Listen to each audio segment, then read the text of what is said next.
오늘 우리에게 주시는 하나님의 말씀은 로마서 2장 17절에서 29절까지의 말씀입니다.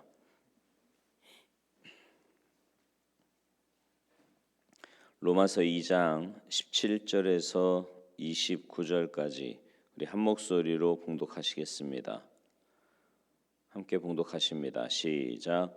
유대인이라 불리는 내가 율법을 의지하며 하나님을 자랑하며 율법의 교훈을 받아 하나님의 뜻을 알고 지극히 선한 것을 분간하며 맹인의 길을 인도하는 자요 어둠에 있는 자의 빛이요 율법에 있는 지식과 진리의 모범을 가진 자로서 어리석은 자의 교사요 어린아이의 선생이라고 스스로 믿으니 그러면 다른 사람을 가르치는 내가 내 자신은 가르치지 아니하느냐? 도둑질하지 말라 선포하는 내가 도둑질하느냐? 간음하지 말라 말하는 내가 간음하느냐? 우상을 가증히 여기는 내가 신전 물건을 도둑질하느냐? 율법을 자랑하는 내가 율법을 범함으로 하나님을 욕되게 하느냐? 기록된 바와 같이 하나님의 이름이 너희 때문에 이방인 중에서 모독을 받는도다. 내가 율법을 행하면 할례가 유익하나 만일 율법을 범하면 내 할례는 무할례가 되느니라. 그런즉 무할례자가 율법의 규례를 지키면 그 무할례를 할례와 같이 여길 것이 아니냐. 또한 본래 무할례자가 율법을 온전히 지키면 율법 조문과 할례를 가지고 율법을 범하는 너를 정죄하지 아니하겠느냐.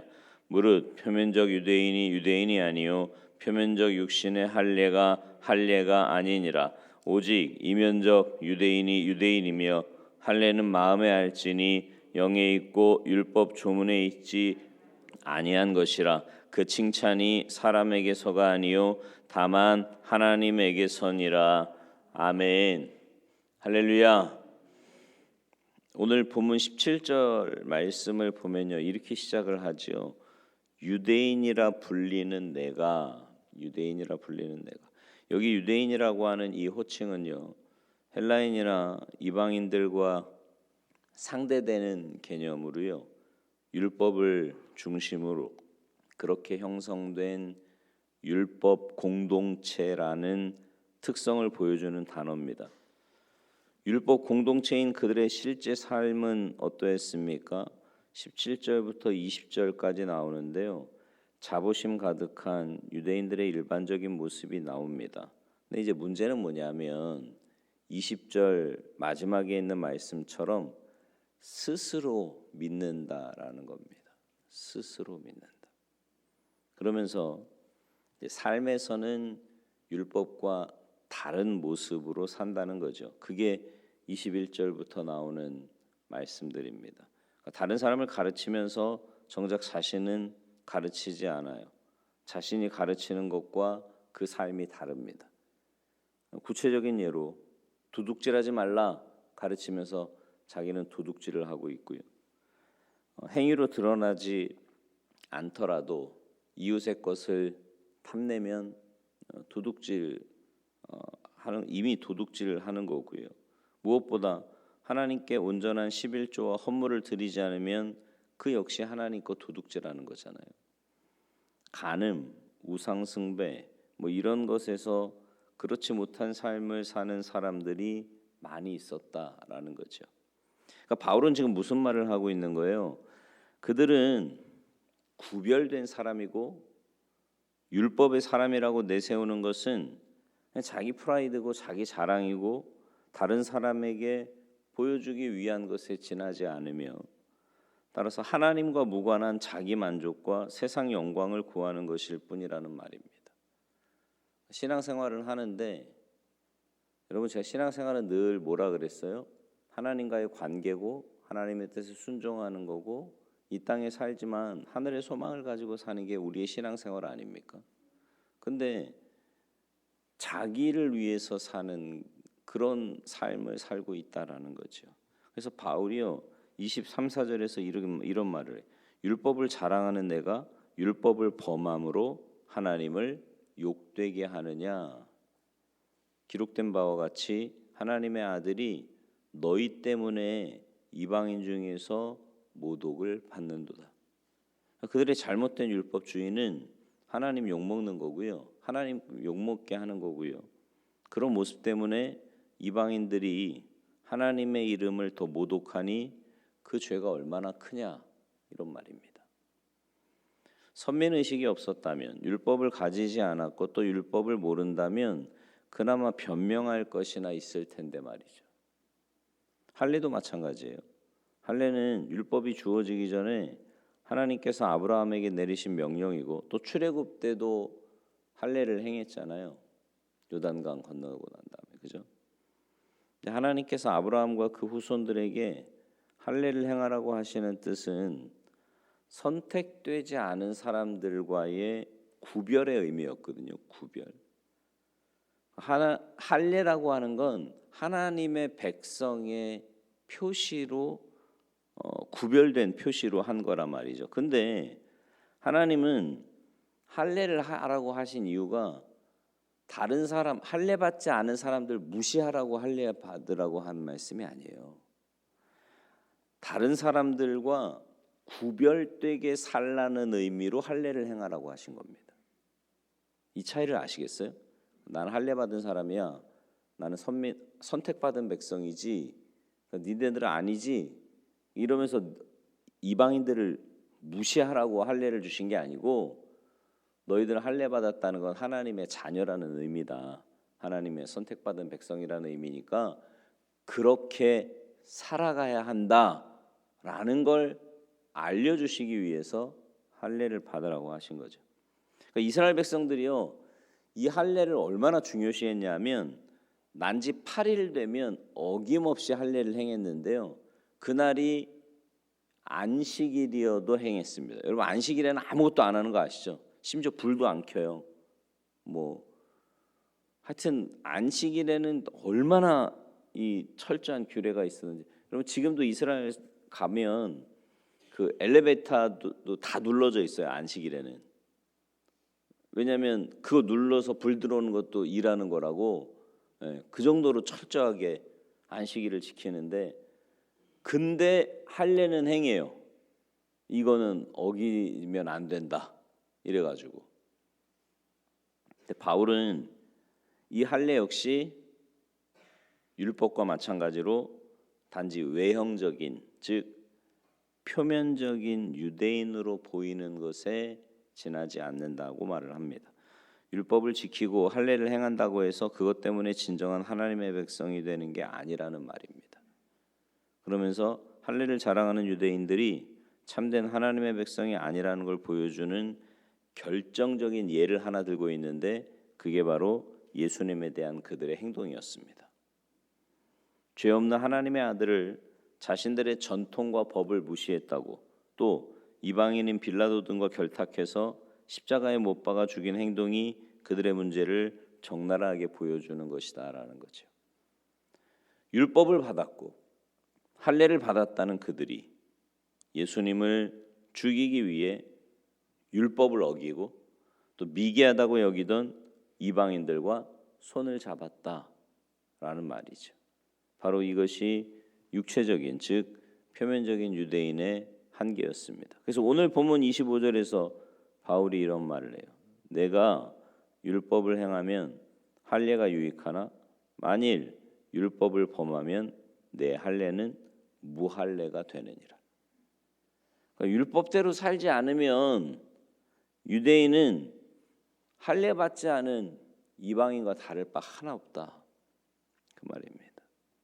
또 바울은 무릇 표면적 유대인이 유대인이 아니요 표면적 육신의 할례가 아니라고 말을 합니다. 그러니까 외적인 할례가 중요한 게 아니라 하나님을 온전히 섬기고 그의 뜻을 온전하게 지키는 자라야 진정한 유대인, 즉 참된 하나님의 백성이다, 이 말을 하는 거죠. 그래서 바울은 비록 무할례자라고 할지라도 하나님의 뜻에 온전히 순종하면 그는 할례자의 반열에 서게 된다라고까지 선포하고 있는 겁니다. 그래서 결론적으로 바울은 29절에 할례는 어디다 하래요?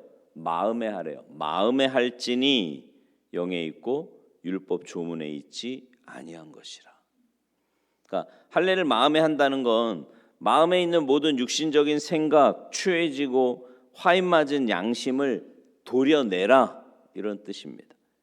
그리고 진실과 정직과 거룩을 회복해서 하나님께 나아갈 때 비로소 하나님의 참된 백성이 되고 하나님의 그 거룩에 참여하는 게 되는 거고요. 하나님으로부터 오는 칭찬을 받는 하나님의 백성이 될 수 있다, 그 말을 하는 겁니다. 여러분, 이 교훈은요, 오늘날 우리에게도 동일하게 적용이 됩니다. 여러분은 자신이 예수 믿는 신자라는 것을 무엇으로 설명하실 수 있어요? 한번 생각해 보세요. 누가 여러분한테 예수 믿으십니까? 그러면 여러분 뭐라 그러실 거예요? 당연히 믿는다 그러겠죠. 그럼 왜 뭐로 보여주실 수 있으세요? 막 교회 나가는 거, 나 새벽기도 나가는 사람이에요. 뭐 이거요? 나 봉사를 내가 얼마나 많이 하는데 뭐 이걸로 아니면 내가 이래봬도 교회 권사요. 직분 가지고 이야기할 겁니까? 사실 이 모든 거는요, 표면적인, 오늘 본문의 표현대로 말하면 표면적인 거예요. 겉으로 드러나는 것일 뿐이라고요. 사실 신자들도요, 유대인들처럼 겉으로 보기에는 굉장히 의로운 것 같고 경건한 척 할 수 있어요. 그죠? 그래서 누가 옆에서 이렇게 볼 때 뭐 아우 쉬는 날 교회 간다며 뭐 이런, 그죠? 내가 경건하다는 거죠. 인간적인 자랑, 욕심이 앞서서 하나님의 영광을 가로채는 경우도 많습니다. 오히려 세상적이고 인간적인 것에 마음과 눈을 빼앗겨서 하나님도 천국도 놓쳐버리는 경우도 많이 있어요. 이게 안타까운 겁니다. 그러니까 사람들 보기에 뭐 교회도 다녀요, 직분도 가졌어요, 봉사도 합니다. 괜찮은 것 같았는데 정작 내 안에는 뭐가 있어요? 하나님보다 세상의 것, 눈에 보이는 것, 이게 더 많이 가요. 이런 우리 모습을 보면서 우리가 유대인들을 향해 그들이 가진 율법이나 할례를 돼지목에 걸린 진주 목걸이라고 비웃었던 것처럼 세상 사람들이 우리를 예수와 신앙을 장식품처럼 걸고만 다니는 가식덩어리라고 볼 수도 있습니다. 그러니까 신자인 우리도 유대인들처럼 착각 속에 살 수 있다는 거죠. 그래도 내가 뭔데, 뭐 했는데, 뭐 이런 거 말이에요. 날 때부터 선민인 유대인들, 그들에게 믿음의 조상 아브라함과 하나님과 대면하여 만난 하나님의 친구 모세가 있고요, 율법이 있고 애굽의 10가지 기적과 홍해 바다가 갈라진 기적과 만나와 메추라기 등이 있어서 우리와는 달라도 너무 달랐던 사람들이었지만 율법과 할례의 뜻과 그 가치에 맞지 않게 삶으로 하나님의 진노의 대상이 되었다면 우리는 오죽할까요? 그들이 가진 율법이나 할례보다 여러분, 우리가 훨씬 더 값진 예수 그리스도의 십자가 복음을 가지고 있으면서도 그 십자가에 걸맞게, 복음에 걸맞게 살지 못한다면 그래도 괜찮다고 누가 말할 수 있겠느냐 말입니다. 그래도 괜찮다고.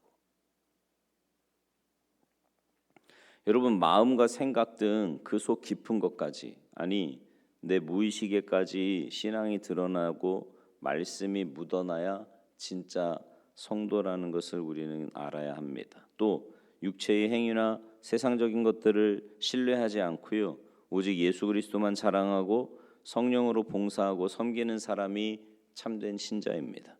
그리고 자신이 가진 것과 자신까지 내어주는 사람이 참된 성도예요. 나아가서 믿음의 주요 온전케 하시는 이인 예수님만 바라보고 천국만 소망하는 사람, 그가 바로 하나님의 자녀입니다. 여러분은 어떠세요? 무늬만 신자입니까? 아니면 삶의 속속들이 다 신자입니까? 바라기는 여러분 모두가 참된 신자로 살아서 주님으로부터 칭찬과 세상의 인정을 받는 복된 삶이 되시기를 주님의 이름으로 축원합니다. 진짜 그리스도인답게 살자고요. 진짜 그리스도. 그러니까 여러분, 유대인들이 가지고 있는 이 조건들, 우리도 만만치 않게 가지고 있다니까요. 아니 우리가 더 귀한 거 가지고 있는 거예요. 주님의 십자가의 복음. 그뿐입니까? 뭐 타이틀 많잖아요.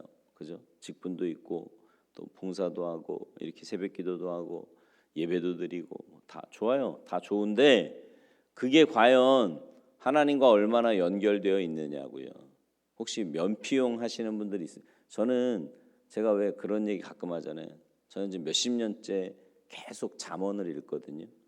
근데 어쩔 때는 내가 지금 잠언을 읽는 이 행위가 정말 하나님의 뜻을 알기 위해서인가 아니면 내 만족인가 이거 점검할 때도 많아요. 우리 그런 신앙생활 하면 안 되고 정말 하나님과 연결되어 있는 주님과 깊은 교제 가운데 하나님의 뜻을 깨닫고 믿음으로 순종할 수 있는 여러분 모두가 되셔서 이 땅에서부터 주님과 행복한 동행하는 복된 삶이 되시기를 주님의 이름으로 축원합니다. 기도하시겠습니다.